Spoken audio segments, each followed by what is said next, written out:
Hi, thanks for stopping by our page today. I'm Pete, and today we are going to talk about power windows and how to diagnose power windows when something doesn't work. So I just bought a new, to me, 2004 Dodge Ram 2500, four-door. And on the test drive and everything checked out fine. And wouldn't you know it, as soon as I get home the next day, the right rear window stops working. So I'm going to do some basic troubleshooting on this, and it's very common.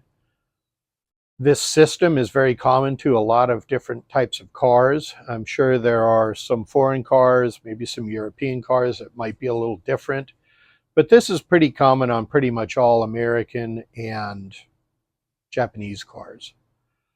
So what I found was the right rear window does not work. So we're going to do some troubleshooting at first in the vehicle, and then we're going to go to the wiring diagram so we can understand the system. Now, the wiring diagram that I printed up is obviously for this 2004 Ram, but the wiring procedure, the way the system is wired, is pretty common to all different vehicles. Now, obviously, the fuse numbers might be different, the relay numbers might be different, but the way the system works and how the wires are run, that's going to be pretty much the same. So let's get started. So in the vehicle, the problem that we're having is the driver's window operates fine. The right front window operates fine. The left rear, the driver's side rear, works fine, but the right rear doesn't do a thing. So what we're going to do is go to the right rear door and see if we have any power there. All right, so standing at the right rear door, the window switch, obviously it's not doing anything. So we don't have any control over the window with this switch or the one up at the driver's seat. So that's going to be important once we start looking at the wiring diagram. Okay, looking at the wiring diagram, this right here is the master switch. That's the driver's side window switch. It has all the different switches in it. It has a switch for the left front, the right front, the right rear, and the left rear. It also has the shutoff switch. If this is turned off right now, it looks like it's in the open position, so it's turned off. So that means that all of these switches are not working. Those windows can't be operated from those positions. It can only be operated by the master switch. If this switch is closed, then these people can all open their windows. But obviously, if you have a kid in the back seat, or if you have a dog like us, we've got a dog in the back, he loves to stand up on the window switch and open the window and then hang his head out. So these we want to be able to turn off, and that's that master switch. So all of this is the driver's side master switch. Now, if anything in this system works, that's going to indicate that we have power coming in. If nothing here works, I would start looking at the power. In this case, there's a breaker, and then that goes up into the rest of the power. So when the key is on, either on or in accessory, that is going to be hot, at least to this breaker. If we got power here but nothing here, we know the breaker's bad. But in our case, all of this is working other than the right rear window. So this window switch, this motor is powered by two switches, this one and this one. As long as this switch is closed, we have power coming in here and going to control this motor. If that switch is open, then we can only control it here. So being a DC motor, we have power and power. So as you work it, depending on the switch, to go up is like this, to go down is like that. So neither one of these is a dedicated hot, and neither one of these is a dedicated ground. As a DC motor, you change polarity to get the motor to run backwards. So if we want the window to go up, we'll put power on this side and the ground will be on this side. But if we want it to go the other way, then we'll put power on this side and the ground will be on that side. Now this wiring diagram is very similar to most American and Japanese cars. The functionality of it is pretty much the same. There could be some cars with European cars and some specialty cars that might be different, but this will work in most American and Japanese settings. But it's always good to have the correct wiring diagram, because one thing that will change is like right here. It tells you the color of the wire. Orange and tan, orange and gray. So this is for the 2004 Ram. Other cars, the wiring colors will be different, but the functionality will be pretty much the same. Okay, so let's go out and take a look at the right rear door and see if we have power here. If we do, if we have power going into the motor, then we know that we have power here and we have power here. So the first thing I'm going to do is I'm going to unplug the motor and put a test light across those two wires. If we don't have power there, we'll put power to the motor and see if the motor works. If we don't have power here, then obviously the problem's somewhere in here. It could be the master switch, it could be the wiring, or it could be this switch. So, and if this switch is unplugged, nothing's going to work. Okay, so make sure everything's plugged in. To test this, you got to take the door panel off. But once you do that, take the switch and plug it back in so that you make sure that it's working. The circuit is complete. Now I wrote down, this is there again for a 2004 Ram 2500 four-door. These are Dorman part numbers for motor window regulator assemblies. Left rear, right rear, and that's what we're working on.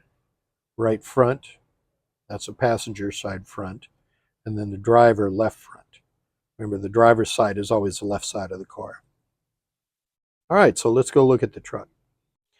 All right, so I've got the wire unplugged from the motor, and I've got a 12-volt test light here. So either way we go with this switch, either up or down, the light will light if it's working. And you can see that we've got power when we hit the switch. So that means our circuitry is fine. And the motor, there's a problem in the motor. So that's what we're going to do. We'll pull this motor out, put a motor in it, and then we'll test it back again. So just kind of a recap on what I was talking about earlier. This master switch, if this switch didn't work, but the switch on the right rear door did, the wire, it could be this switch. There's one thing to keep in mind, this switch is right here at the bottom of the window. So sometimes people leave the window down when it rains and that switch fills up with water, or they spill soda or something in there, coffee in there. If this one doesn't work and that one does, it might be this master switch, but it could also be the wiring. And right in here, there's a whole bunch of wires. And like I was saying, when you open and shut the door all the time, I've had quite a few wires in here break, and that's been the problem. So by testing the door that we're looking at first to see if we have power going into the motor, That will tell you if all this circuitry is good or not. So I'll post a picture of that wiring diagram also, because like I said, it's pretty common on all the different vehicles. So just knowing how the system works and looking at the wiring diagram will help you understand how it works, and if you got power here and not power there, you know, there's different things. But once we determine the problem, going right to that motor showed us where the problem was. All right, so we're going to change out this power motor with the window regulator. And the first thing we want to do is, obviously we got the door panel off, but we want to drive this seal out.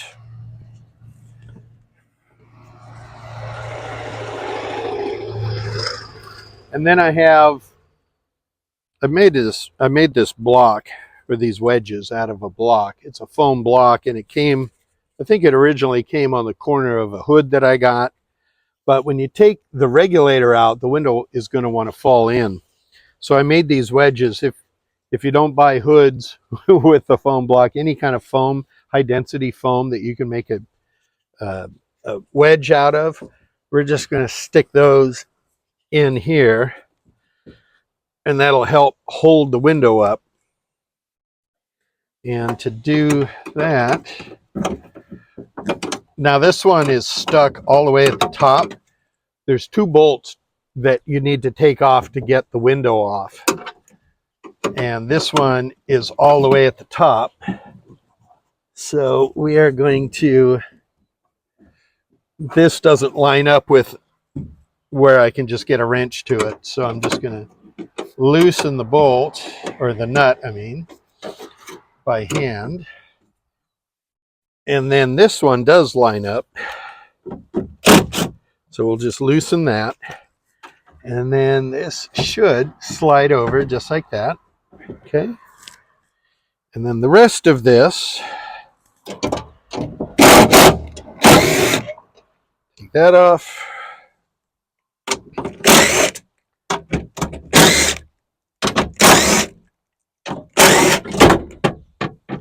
And there we go. Now, because it's not collapsed, this might be a little difficult to get out without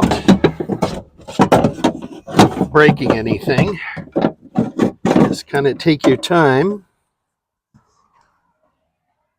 There we go.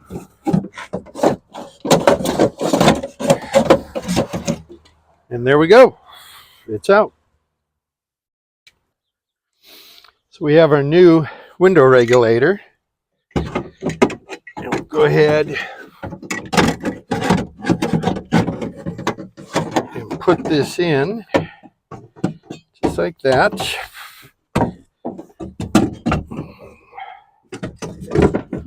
And get these kind of positioned where they need to go. Get that one out a little more. These two, the new regulator comes with 2 bolts. There we go. And those will kind of hold it in place where someone needs to go.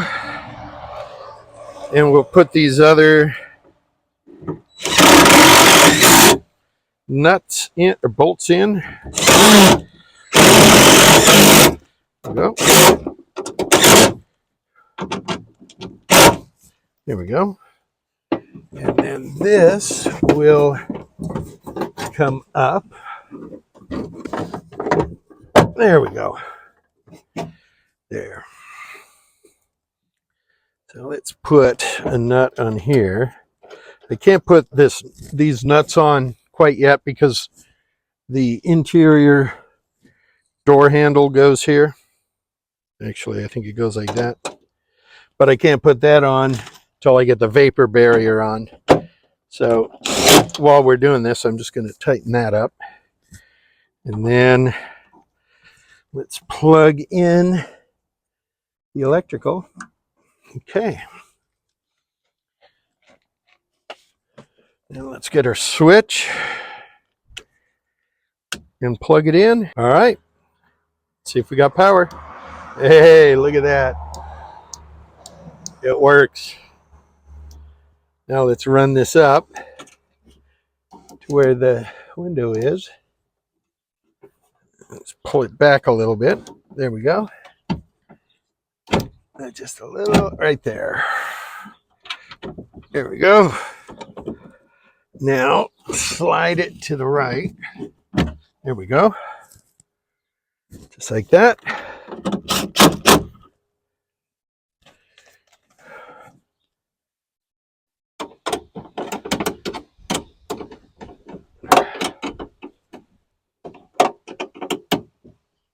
There we go. Let's pull out our blocks. Hey, and it works.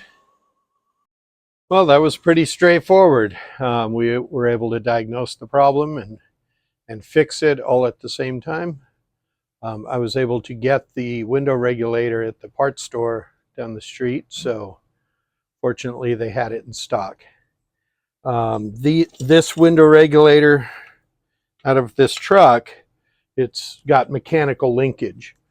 On a lot of newer cars or Japanese cars, there'll be a motor and there'll be like a center rail, and the window mechanism is actually cable driven.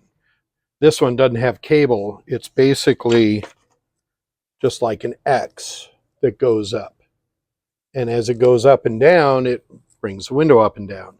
On the Japanese cars, like I said, there's a center rail and it'll have kind of a plastic bracket that slides up and down that rail. And the motor runs cables that pulls the window up and pulls the window down. But the functionality, like I said, with the wiring diagram, the functionality is pretty much the same, whether it's a Toyota or a Chevrolet, or in our case, a Ram 2500. So I hope that helped you if you're struggling with trying to figure out what's wrong with your power windows. Don't be afraid to look into it. I do want to do a shout out, and I'm not sponsored by them by any means, but Harbor Freight has a really good 12-volt test light, and they usually run like $4.99 or $6.99. Sometimes you can get them on sale. I have a Snap-on one. I don't know if I'll be able to find it right now, but I have a Snap-on one that was like $35 like years ago. And this one, the quality is really good, really solid. It's not cheap, and I mean, I love these. I have like 10 of them. Got one in the old truck. I've got one at my other shop. I got one here, or I got a couple here. So, you know, having some basic tools in your toolbox really helps, and having a test light really helps too. Now, that's not to say that you couldn't find an old tail light plug with some wires and you just, you know, stab it that way. You could definitely do that, and that would do the same thing basically. So having some basic tools really helps. So I hope this helped you with your power window issue. If you have any questions, you can definitely leave them down below, and I'll try to answer them if you get jammed up on something. And like I said, I mean, there's probably 20 ways of doing this, you know, especially the diagnostic, trying to troubleshoot the wiring. You know, one thing to keep in mind is this is just my way of doing it. I've done this for a long, long time, and this is kind of what works for me. It's not saying that, you know, another way might be better. With that said, you know, just take your time. A lot of wiring diagrams, or you can find them online, or if you know somebody at a shop, maybe they could print it up for you. For your specific vehicle, it will tell you the wire colors and everything like that. But what, you know, just start out at the driver's window and see if all the windows work. And if one doesn't work, then go to that door or go to that window and see if you can roll it up separate. You know, if you can't roll it up at the driver's door, but you can roll it up at the other door or the other window, then you probably got like either a bad switch or a wiring issue somewhere. But if you can't control them, like in our case, we couldn't control it from either location, it's best just to go to the motor and see, okay, is it a wiring thing or is it a motor? And in our case, it turned out to be a motor. Now, if they don't work at both places, it could still be a wiring issue, but that's why checking the motor is important, because if the motor works, then you know you got some kind of wiring problem, or the switch, or the main switch is bad. I've seen that happen, the main switch, and it's not sending. If you remember, there's two powers going to that other window, one from the switch and one from the bypass switch. So there's two different powers. But like I said, I hope this helped you. If this did, give me a thumbs up. Please like and share the video. I would greatly appreciate it. And if you haven't already, please subscribe to our channel. It would help us out a lot in growing our channel. We're kind of growing two channels in one. We're doing a kind of a documentary on our path to having our own little farm, but I've worked on cars for a long time, and I kind of towards the end of my career, and thinking more of helping out people that are doing stuff at home, or maybe you're just getting into the trade and you're wanting to learn stuff. So I do appreciate you stopping by, and we'll catch you on the next one.